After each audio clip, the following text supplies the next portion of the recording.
y simple. Existe un solo color dominante, un gris peltre. El exterior es también de este mismo color. No tiene aristas. En el interior, todo el equipamiento tiene una forma redondeada, incluso los asientos y los espacios para los amplificadores. Es como si hubiesen sido fundidos y luego modelados con estas formas curvilíneas, incluso las uniones entre las paredes y el pavimento. El interior es esencial, muy abierto. El uso del espacio no parece en absoluto funcional. Hay 3 puentes. El más bajo alberga los amplificadores montados sobre bases móviles. En el puente central, desde donde se accede al interior de la nave, están los asientos y los amplificadores. Y luego está el puente superior, un sector limitado al que yo no tenía acceso. No sé qué podía haber allí. ¿En su opinión, el vehículo era extraterrestre? Absolutamente sí, extraterrestre, no hay duda. ¿Por qué? En primer lugar, el objeto del proyecto era analizar la nave. Si se hubiera tratado de un aparato de Estados Unidos, no habríamos perdido tiempo en tratar de entender cómo lo habíamos construido.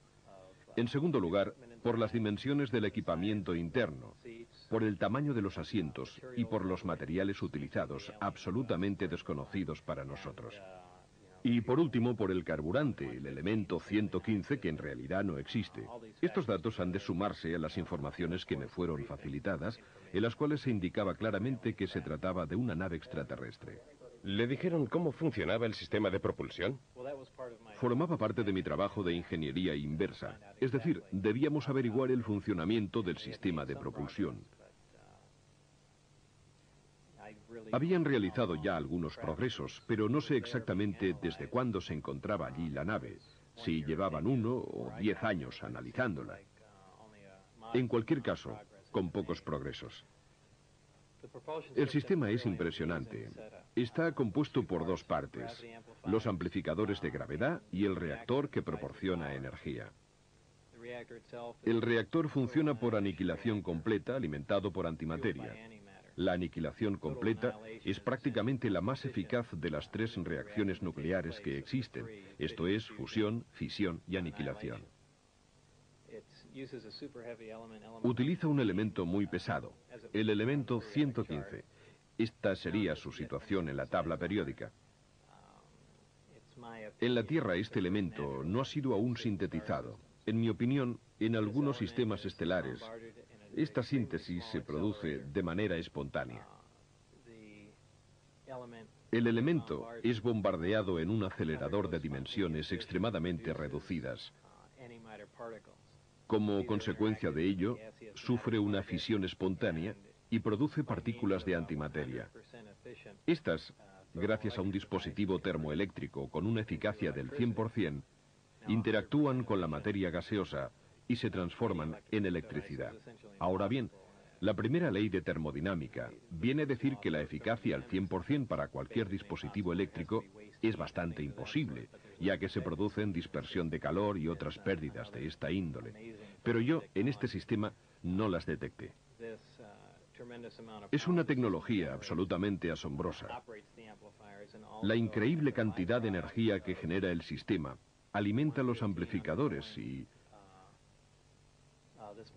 como producto secundario del bombardeo del elemento 115, se genera un fenómeno interesantísimo, es decir, una onda especial, la denominada gravitacional A. Esta onda viaja de un modo muy similar a las microondas. Se aplica a los amplificadores gravitacionales y mediante la corriente eléctrica generada por el reactor es amplificada y enfocada. La señal amplificada de este modo se torna ligeramente afásica y gracias a esto es posible atraer o rechazar cualquier cuerpo gravitacional. El vehículo es capaz de despegar, incluso utilizando un solo amplificador. Esta nave en concreto está dotada de 3 amplificadores, y cuando activa un solo amplificador para alejarse de la Tierra, utiliza la denominada configuración Omicron.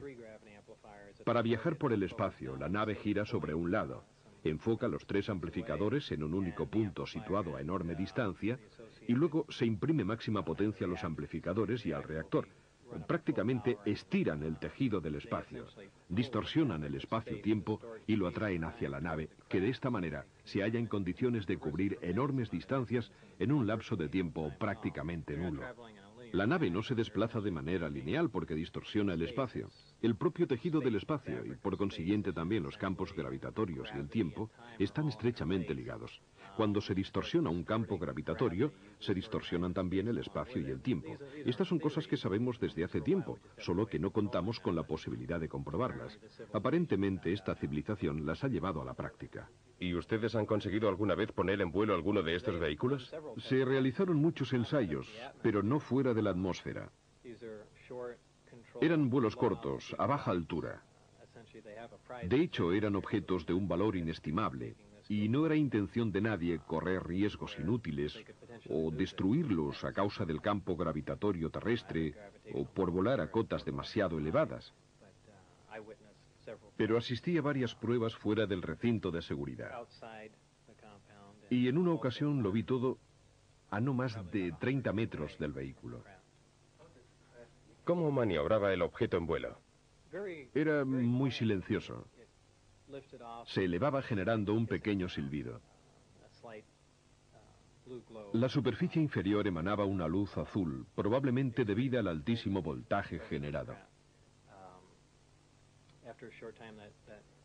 Poco después, a medida que ganaba altura, la luz desaparecía y parecía como si flotara suavemente en el aire para luego posarse sobre el suelo, todo de manera muy tranquila y casi en absoluto silencio. ¿Podría describir los documentos informativos que le fueron facilitados y su contenido? Se trataba de un gran número de documentos, unos 120 informes muy concisos. En realidad me daban una idea general de las demás investigaciones llevadas a cabo sobre el vehículo volador. Pero casi la totalidad de las informaciones, de los detalles técnicos, se referían al sistema de propulsión y de generación de energía, es decir, al campo en el que debería trabajar. También había documentos en los que se afirmaba que la nave era extraterrestre, y los informes de algunas autopsias no eran muy minuciosos, pues no había ninguna razón para proporcionarme información detallada sobre este aspecto, pero incluían fotografías. Para ser exactos, había 2 fotografías de un cuerpo extraterrestre con el tórax abierto, que albergaba un solo órgano que había sido extraído y seccionado. Desde mi punto de vista, no médico, parecía que este órgano debía de cumplir no una, sino varias funciones. Luego había otros documentos que describían los estudios metalúrgicos llevados a cabo en otras partes de la nave. En definitiva, eran cortos resúmenes del trabajo